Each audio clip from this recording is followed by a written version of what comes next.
একটা বিষয়ে কথা না বললেই পারলাম না। যেমন ছোট্ট একটা মেয়ে আসিয়া, ওর বয়স কতটুকু? মাত্র 8 বছর।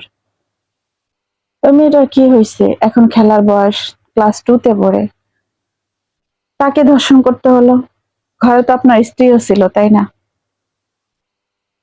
কি কি প্রয়োজন ছিল? আমরা কোন বাংলাদেশে বসবাস করি, যে বাংলাদেশে আমাদের বাবার কাছে মেয়ে সেফ না, মামাদের কাছে মেয়ে সেফ, ভাগ্নি সেফ না, দাদার কাছে নাতি সেফ না, কারো কাছেই সেফ না। তো আমরা কোথায় বসবাস করি? কিছুদিন আগে নিউজে দেখলাম কি একটা দাদা দাদা নাতিকে ধর্ষণ করছে।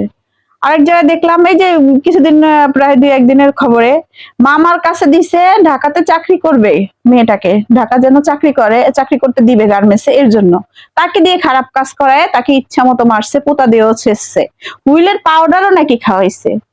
তাহলে আমরা কোথায় যাব? কোথায় যাব? কার কাছে সেফ আমাদের? তো এই বিষয়টা আসলে সরকারের কাছে আমার সবচেয়ে ভালো লাগতেছে কি, এই জিনিসটা পুরো বাংলাদেশ মিডিয়া এবং কি ছাত্রছাত্রী ভাই বোনেরা সবাই এটা নিয়ে আন্দোলন করতেছে। আমিও চাই কি এটা দ্রুত বিচার হোক, দ্রুত বিচার হোক, যেন একজনকে বিচার দেখে আর কয়েকজন ভয় পায়, যেন এরকম ধর্ষণ না হয়। কেন? আমারও বাচ্চা আছে, ভাই আছে, বোন আছে, সবাই আছে, কের কাছে কেউ সেফ না। এখন বর্তমান পুরুষরাও সেফ না কারো কাছে। এখন যে, তো আসলে এইসব বিষয় নিয়ে কথা বলতে চাই না। তারপরে মেয়েটার জন্য খুবই খারাপ লাগতেছে। আল্লাহর কাছে দোয়া করি আল্লাহ যেন ওকে সুস্থ করে দেন। জানি না ওর ভবিষ্যতে কি হবে।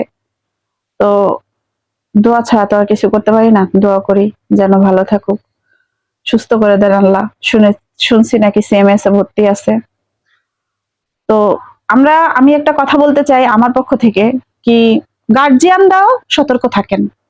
আপনি যেহেতু জানেন আপনার মেয়ের এত কিছু হয়েছে, যেমন আসিয়ার বড় বোনটা, তার শ্বশুর নাকি তারকে কয়বার করে এরকম করতে গেছে, তার ফ্যামিলি তো জানাইছে। তাহলে সেইখানে কেন আপনার ছোট্ট মেয়েটাকে আপনি বেড়াইতে দেন? কেন দিলেন? আপনার তো বোঝা উচিত ছিল আমার বড় মেয়েটা যেহেতু সেফ না, আমার ছোট মেয়েটাকে আমাকে বেড়াইতে দেওয়ার কোনো প্রয়োজন নাই।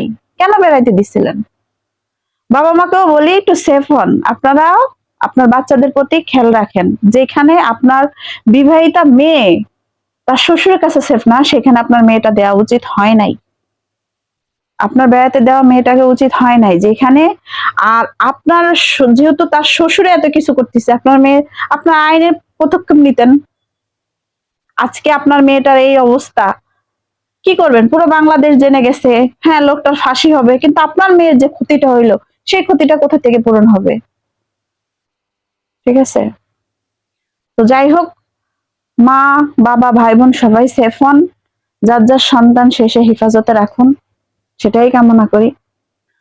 আর এর থেকে আসলে কিছুই বলার নাই, কি আর বলবো। তো সবাই ভালো থাকবেন। আর অবশ্যই আমার যত সাবস্ক্রাইবার আছেন ইউটিউবে এবং কি আমার ফেসবুকে যত ফ্রেন্ডরা আছেন, ভাইয়ারা আছেন, বোনেরা আছেন, সবাই দোয়া করবেন ইনশাল্লাহ। আপনাদের সন্তানদের আপনারা হেফাজতে রাখবেন, এটাই। আসসালাম।